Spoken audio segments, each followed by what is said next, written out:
Hello, beautiful people. Welcome to Tales of Awakening, where me, a busy mom, takes moments out of my week to have conversations with you, humanity, whom I desire to connect with. Because this is a beautiful time on this planet where we have an opportunity to connect. Today, I want to talk to you about guilt and fear, guilt and fear.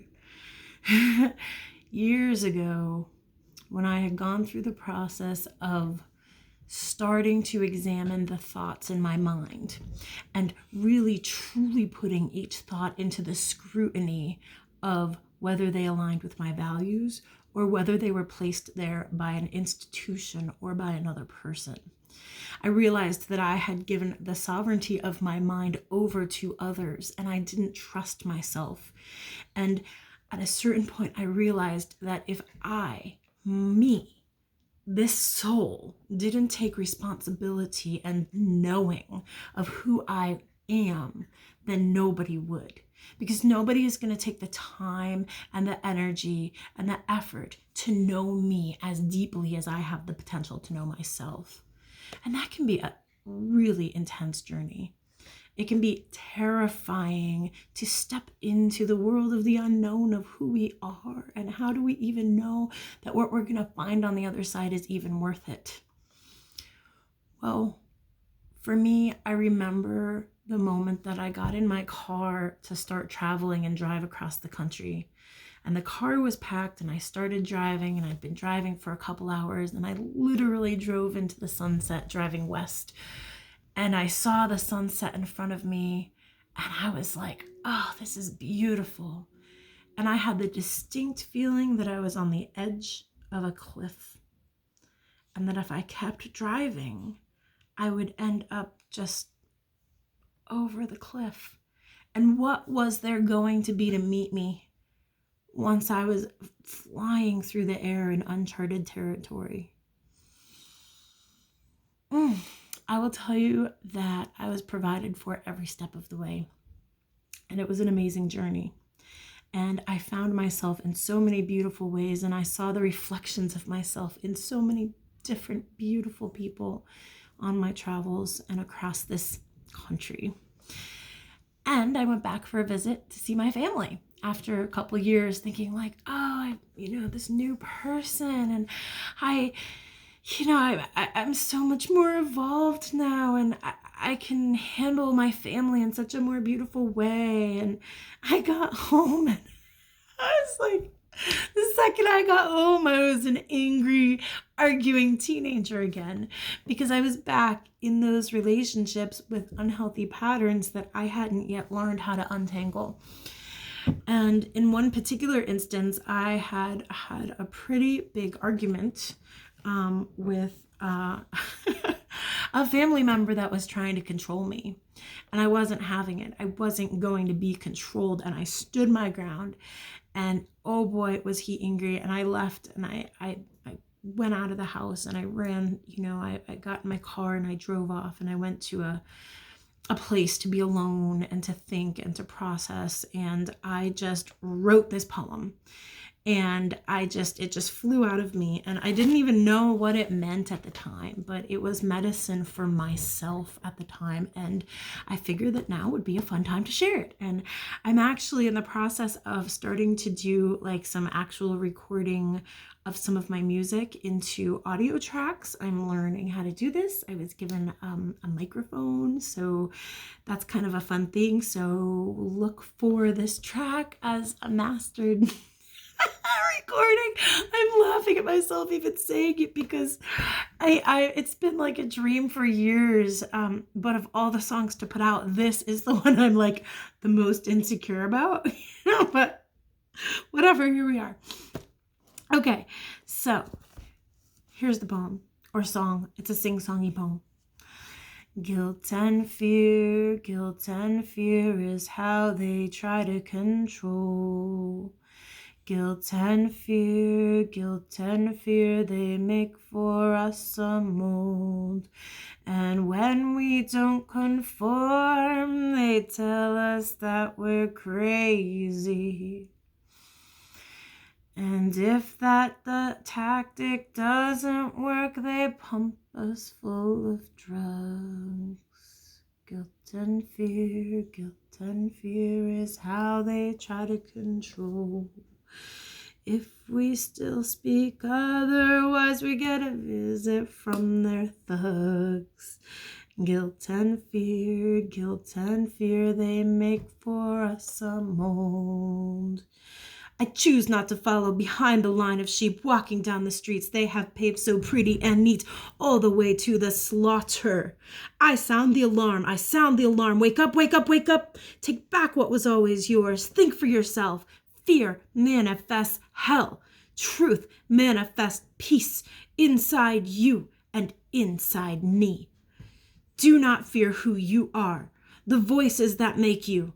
Contrary to the lies, you can eat the forbidden fruit, and then all will be revealed to you.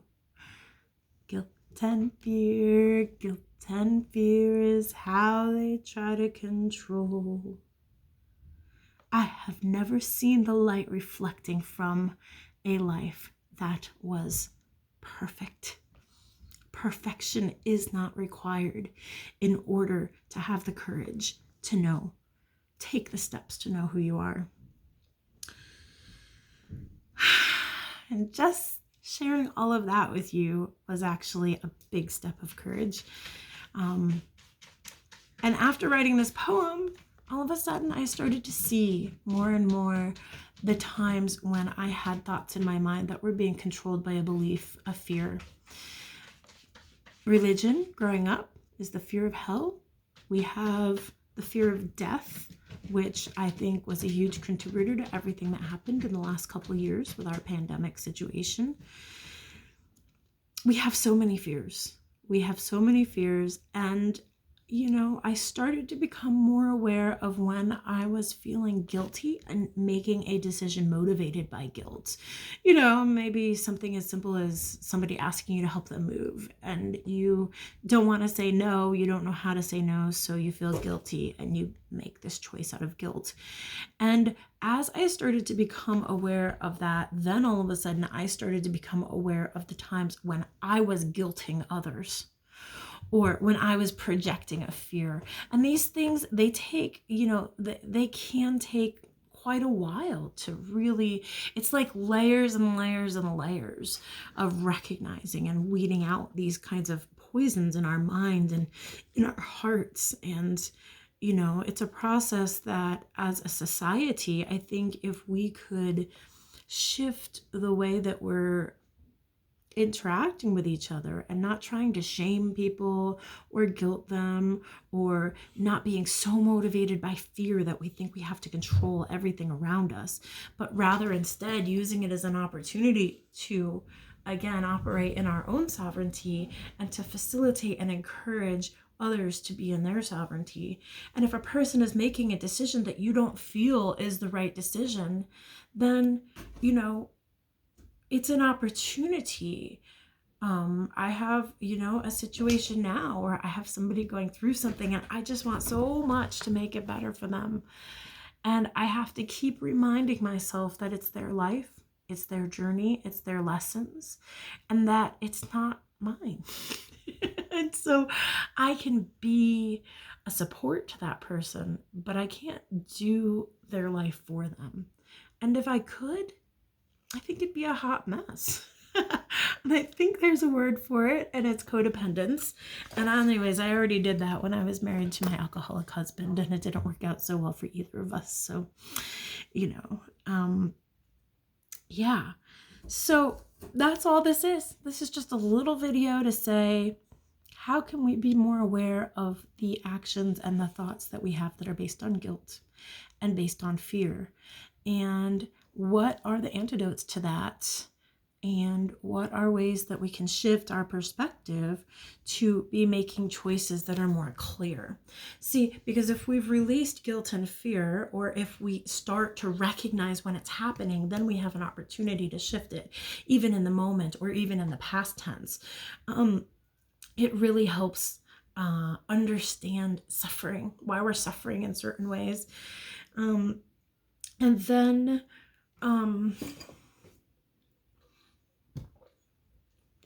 thank you for your patience. That was a very human moment. And then we have an opportunity to respond with something different.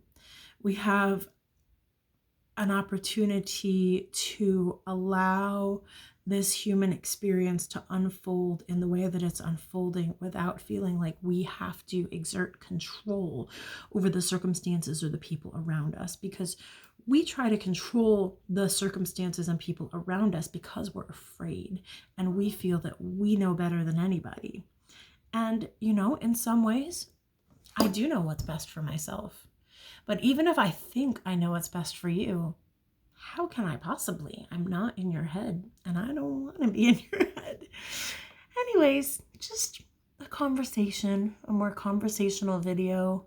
I'm really enjoying reading the comments. I'm so enjoying the process of getting to know you all, and it's been a really busy week for me with summer. My daughter's, out of, her school programs, and I'm working. So I'm also putting together a submission of for a publication. So I just haven't had time to sit down and make out a long video, but I've been thinking about this idea of guilt and fear for quite some time. So maybe if I think about it more, I'll do a follow-up. But for now, this was a fun conversation. So leave some comments.